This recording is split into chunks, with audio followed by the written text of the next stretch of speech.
Shavuot Parashat Vaikra, nous avons terminé aujourd'hui le deuxième livre de la Torah avec la conclusion des deux dernières parachiotes, deux dernières sections de cette paracha. Et nous rentrons dans le troisième livre qui est ce qu'on appelle dans un autre langage Torah de Kohanim, la Torah des Kohanim, la loi des prêtres, des Kohanim, puisque c'est le livre qui va traiter des sacrifices que l'on devait amener au temple. Or, il introduit le sujet avec d'une manière un peu spéciale, puisque donc c'est Dieu qui parle à Moshe. Il lui dit Adam qui a crié Mikem, Korban Lachem. Donc un homme qui va porter parmi vous, parmi les Juifs, un korban, un sacrifice pour Dieu. Takrivu et Korban Chem, vous sacrifierez, vous amènerez vos sacrifices. Et la question que l'on peut poser, c'est pourquoi qu'il commence au singulier, un homme qui va porter un sacrifice, et il termine en disant vous apporterez vos sacrifices. Donc pourquoi donc passer du singulier au pluriel? Et il semblerait, dit de Rav Strasbourg, que quand un homme faute, il ne se fait pas du mal qu'à lui-même, mais il fait du mal à l'ensemble de la communauté. Et on peut le voir dans un des midrash de notre paracha, qui dit c'est Pézora Israël. Israël est considéré comme un animal éparpillé parmi les nations. Et pourquoi Israël est comparé à cet agneau, au C? De la même manière que lorsque l'agneau est frappé sur sa tête ou un de ses membres, c'est l'ensemble de ses membres qui sentent le coup et la plaie qu'il a reçue.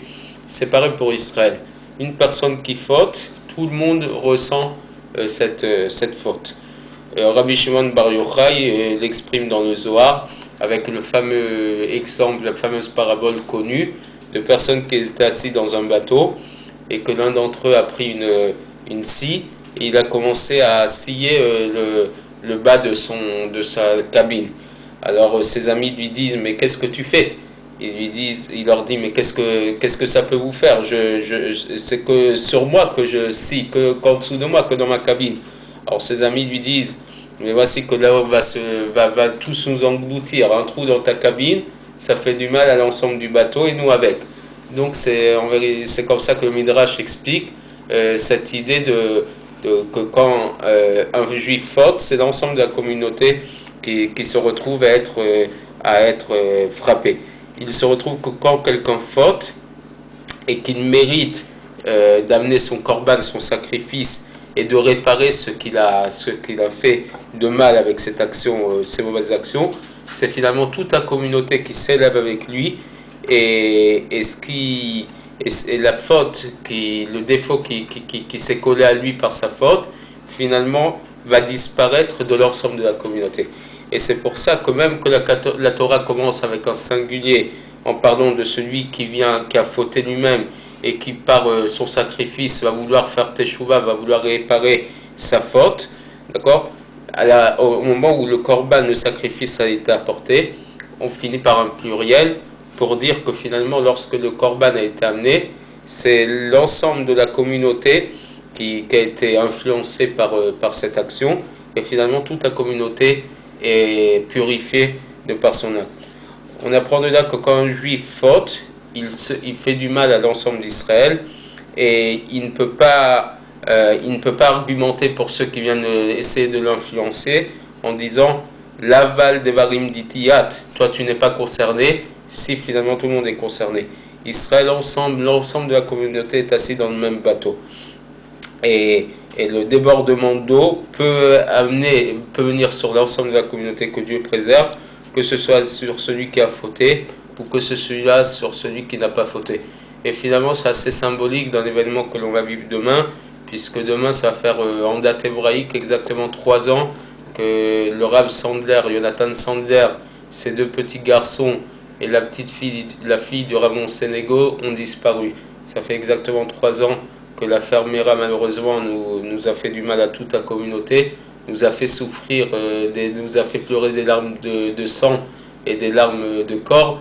Et finalement, on ne s'est pas dit c'est qu'une famille qui a été frappée par cette épreuve, c'est l'ensemble de la communauté juive française qui a été marquée, qui a été touchée. Et ces sacrifices, c'est véritablement des sacrifices, puisqu'à travers leur disparition, l'ensemble de la communauté s'est senti concerné et ça a apporté un esprit de Teshuvah, un esprit de retour vers Dieu dans l'ensemble de la communauté. Et finalement, la plaie qui a frappé la famille Monsénégo, la famille Sandler, c'est une plaie qui nous a frappé à tous. Et ces corbanotes-là, ces sacrifices-là humains, puisque ce sont des sacrifices qu'ils ont été tués juste parce qu'ils étaient juifs et juste parce qu'ils étudiaient la Torah et qu'ils servaient Dieu.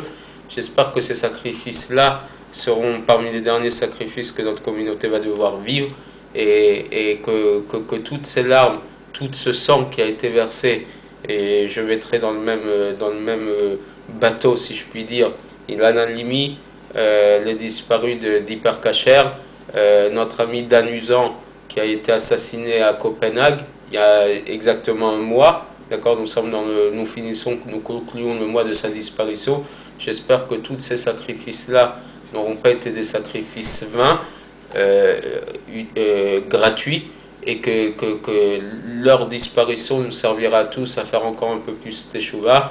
Shabbat prochain, nous serons le jour de Rosh Chodesh Nissan, la Néoménie, le nouveau mois, le mois de la Géoula, le mois de la délivrance, qui a été la première délivrance, celle du mois de Pessah, de la sortie d'Égypte, et qui sera aussi, avec l'aide de Dieu, comme les sages nous le disent, la délivrance future, celle de la venue de Mashiach. En Nissan, nous avons été libérés. En Nissan, nous serons aussi amenés à être libérés, disent nos sages.